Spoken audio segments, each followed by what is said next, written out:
Goeiedag, ek wil 'n bietjie terugvoer gee in verband met die afgelope April maand se raadsvergadering.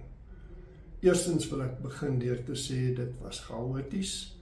Die VF+ is baie vyandig behandel deur die huidige regerende koalisie van Action SA, die EFF en die ANC, as ook die speaker, wat glad nie onpartydig is nie en ons ook baie swak behandel het in die proses.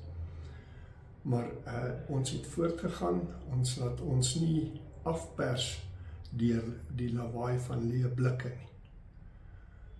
Ons het deelgeneem aan ongeveer 20 verskillende items op die raadsagenda waarin ons standpunt baie duidelik gestel het.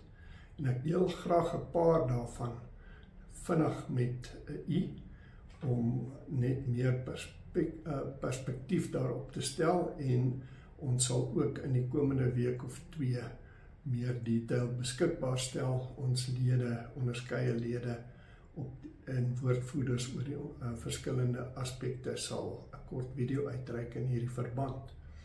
Ek wil begin met Dian Harmse, ons woordvoerder oor die omgewingsake en landbou. Hy het 'n bydrae gelewer oor die vullisverwyderingsdienste en die standaard wat nie voldoende is nie. Dan het hy ook verder bydrae gelewer op 'n item waar daar 'n nuwe tarief geplaas word op mense wie nie van die stad se vullisverwyderingsdienste gebruik maak nie, maar van privaat dienste. Die bewering is dat die stad moet ook van hierdie mense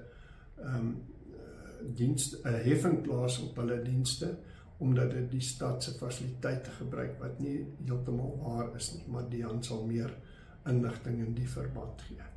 En dan is daar nogal 'n kontroversiële item waarin die ACDP lid en party caucusleier in Pretoria of Tshwane ook te velde getrek het teen AfriForum, wat Kwansys as gevolg van 'n memorandum van verstandhouding met die stad geld ontvang het wat totaal vals is, en dit aangewend het om hulle reis na Amerika toe om met die Trump-administrasie te praat, te befonds. Nick Pascoe, ons woordvoerder oor EIDP, het ook standpunt gestel oor die ontoereikende befondsingsmodel van wat die nuwe koalisie in plek wil stel. En dan natuurlik die chaos waar dit kapitale projekte aanbetref en geen behoorlike projekbestuur toegepas word.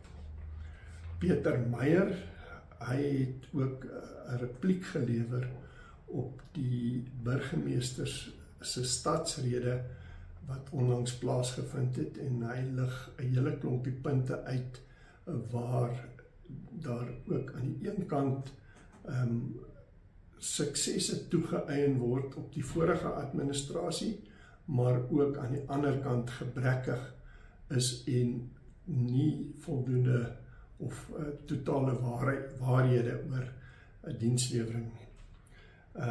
Raadslid Marie Joubert het ook gepraat oor die wanorde wat in die stad se verkrygingsbestuurs afdeling bestaan, en die hoë vlakke van moontlike korrupsie wat daar is. Lenore Janse van Rensburg het gepraat oor die totale chaos binne die menslike nedersettingsdepartement van die stad, waar daar 50 projekte is, maar net 'n klein persentasie daarvan het iets opgelewer. Baie miljoene rande is verlore.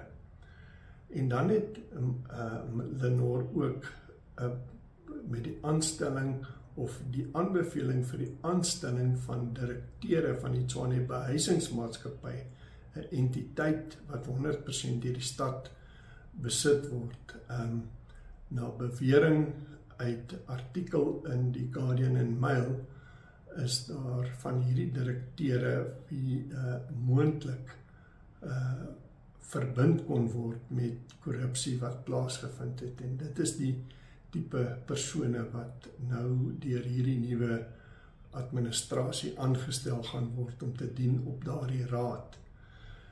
Sakkie de Plooy het ook baie positiewe bydrae gelewer met betrekking tot toerisme in die stad en die waarde wat die stad kan put uit toerisme. So met hierdie paar items wat ek genoem het, kan u sien dat die VF+ daadwerklik ons roeping in die stad met erns opneem en ons probeer ons bes om namens die inwoners van Pretoria ook standpunt in te neem en ons sal ons nie laat afdreig en intimideer deur gewelddadige mense wat nie kritiek kan hanteer nie, maar ook nie iets beters kan aanbied nie.